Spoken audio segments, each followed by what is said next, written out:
سیرت النبی صلی اللہ علیہ وسلم قسط نمبر 99 عنوان جب بت منہ کے بل گرنے لگے۔ بسم اللہ الرحمن الرحیم۔ آخر نبی رحمۃ اللہ للعالمین صلی اللہ علیہ وسلم نے ارشاد فرمایا، عباس ابو سفیان کو اپنے خیمے میں لے جاؤ اور صبح انہیں میرے پاس لے آنا۔ صبح کو اذان ہوئی تو لوگ تیزی سے نماز کے لیے لپکنے لگے۔ ابو سفیان لشکر میں یہ ہلچل دیکھ کر گھبرا گیا۔ انہوں نے حضرت عباس رضی اللہ تعالی عنہ سے پوچھا، ابو فضل یہ کیا ہو رہا ہے؟ حضرت عباس رضی اللہ تعالی عنہ نے بتایا، لوگ نماز کے لیے جا رہے ہیں۔ حضرت ابو سفیان رضی اللہ عنہ دراصل اس خیال سے گھبرائے تھے کہ کہیں ان کے بارے میں کوئی حکم نہ دیا گیا ہو۔ پھر انہوں نے دیکھا لوگ رسول اللہ صلی اللہ علیہ وسلم کے وضو کا پانی جمع کر رہے ہیں۔ پھر انہوں نے دیکھا اللہ کے رسول رکوع کرتے ہیں تو سب لوگ بھی آپ کے ساتھ رکوع کرتے ہیں، اور آپ سجدہ کرتے ہیں تو لوگ بھی سجدہ کرتے ہیں۔ نماز کے بعد انہوں نے حضرت عباس رضی اللہ عنہ سے کہا، اے عباس، محمد صلی اللہ علیہ وسلم جو بھی حکم دیتے ہیں لوگ فوراً اس کی تعمیل کرتے ہیں۔ جواب میں حضرت عباس رضی اللہ تعالی عنہ بولے،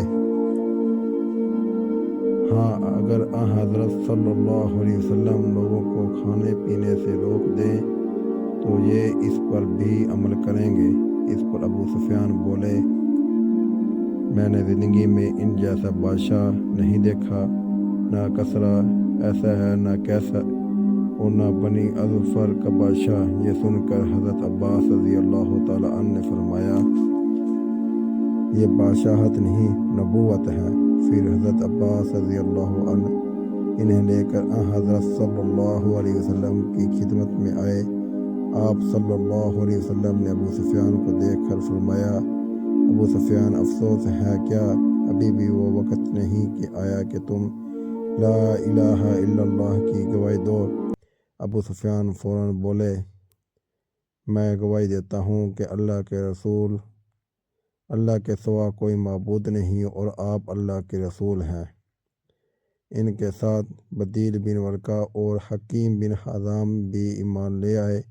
یہ لوگ واپس گئے تھے کہ کہیں رک کر حالات کا انتظار کرنے لگے تھے۔ اس کے بعد ابو سفیان رضی اللہ عنہ نے عرض کیا، اے اللہ کے رسول، لوگوں میں ایمان اور جان بخشی کا اعلان کرا دیجئے۔ آپ صلی اللہ علیہ وسلم نے فرمایا، ہاں جس نے ہاتھ روک لیا یعنی ہتھیار نہ اٹھایا اسے امان ہے، اور جس نے اپنے گھر کا دروازہ بند کر لیا اسے امان ہے، جو شخص تمہارے گھر میں آ جائے گا اسے بھی امان ہے، اور جو شخص حکیم بن حزام کے گھر میں داخل ہو جائے گا اسے بھی امان ہے۔ ساتھ ہی آپ نے ابو رضیحہ رضی اللہ عنہ کو ایک پرچم دے کر فرمایا، جو شخص ابو رضیحہ کے پرچم کے نیچے آ جائے گا اسے بھی امان ہے۔ پھر آپ نے ابو سفیان، حکیم بن حزام اور بدیل بن ورقہ کے بارے میں ہدایت فرمائی، ان تینوں کو وادی کی تنگ حصے کے پاس روک لو تاکہ جب اللہ کا لشکر وہاں سے گزرے تو وہ اس کو اچھی طرح دیکھ سکے۔ حضرت عباس رضی اللہ عنہ نے ایسے ہی کیا۔ اس طرح تمام قبائل حضرت ابو سفیان رضی اللہ عنہ کے سامنے سے گزرے۔ جو قبلہ بھی ان کے سامنے سے گزرتا 3 مرتبہ نعرہ تکبیر بلند کرتا۔ اس عظیم لشکر کو دیکھ کر ابو سفیان رضی اللہ عنہ بول اٹھے، اللہ کی قسم ابو فضل، آج تمہارے بھتیجے کی مبارک بہت زبردست ہو چکی ہے۔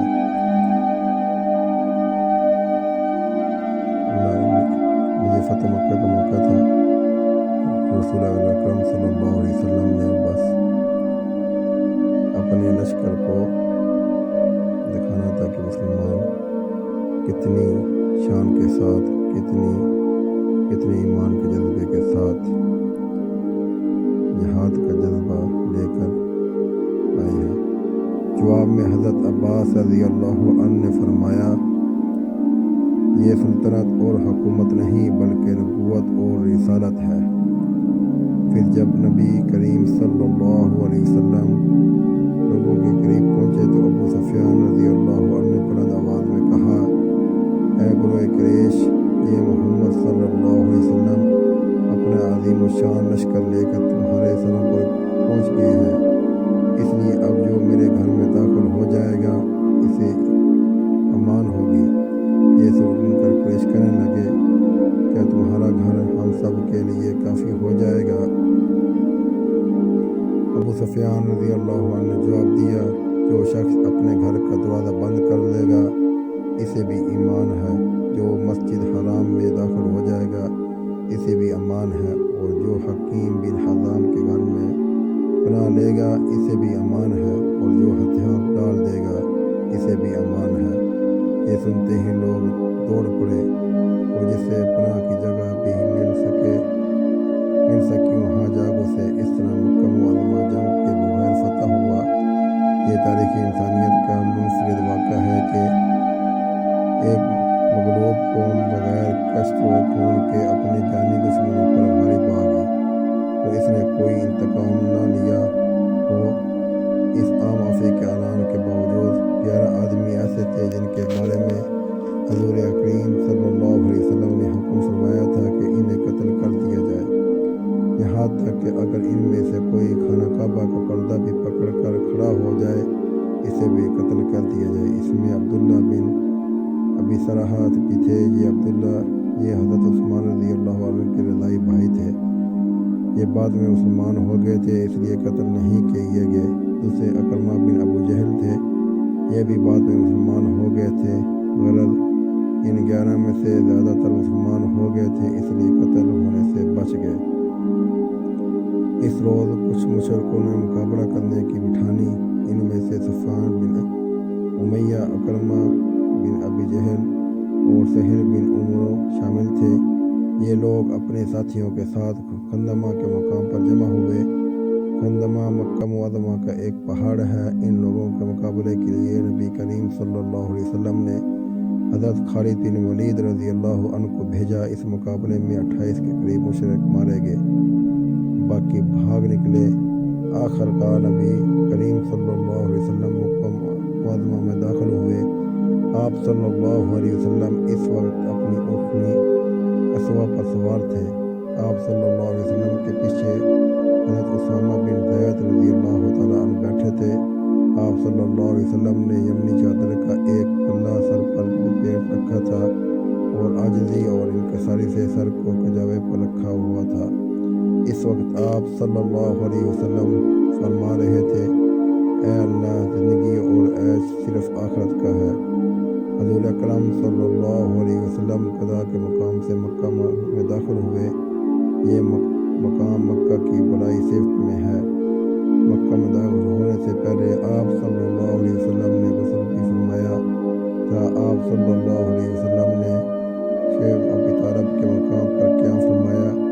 یہ وہ گھاٹی تھی جس میں قریش نے آپ صلی اللہ علیہ وسلم کو 3 سال تک رہنے پر مجبور کر دیا تھا، اور وہ 3 سال مسلمانوں کے لیے انتہائی دکھ اور درد کے سال تھے۔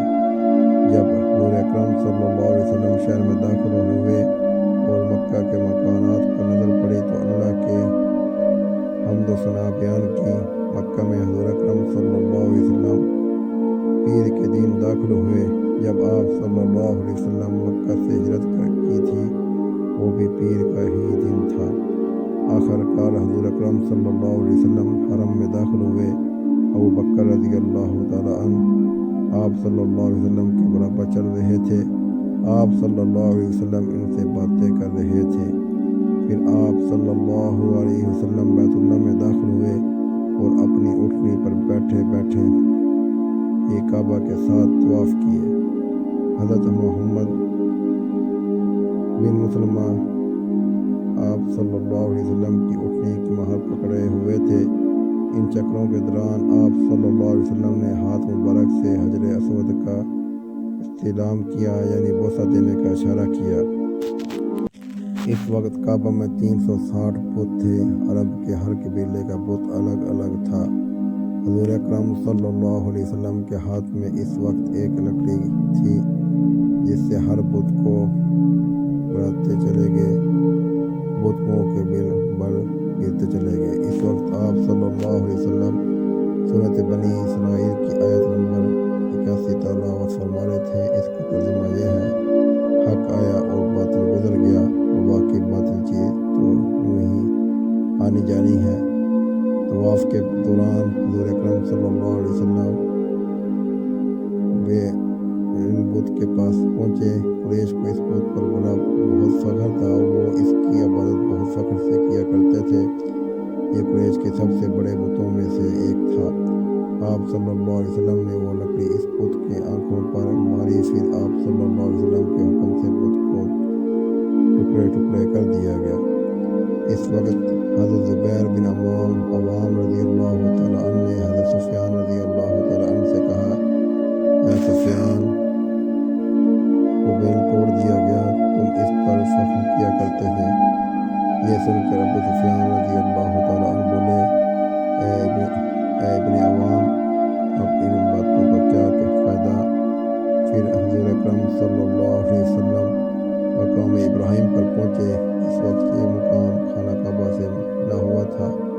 اس کے بعد حضور اکرم صلی اللہ علیہ وسلم نے حضرت علی رضی اللہ تعالیٰ عنہ سے فرمایا: میرے کندھوں پر کھڑے ہو کر کعبہ کی چھت پر چڑھ جاؤ، اور چھت پر بنی خزا کا جو بت ہے اس پر چوٹ مارو۔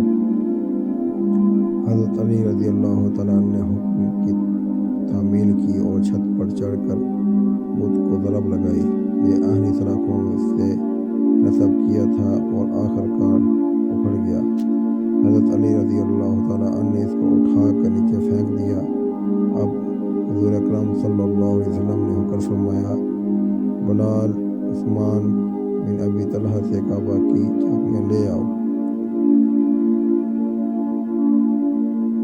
جاری ہے سیرت النبی صلی اللہ علیہ وسلم، مصنف عبداللہ فارانی، کتاب سیرت النبی صلی اللہ علیہ وسلم قدم با قدم۔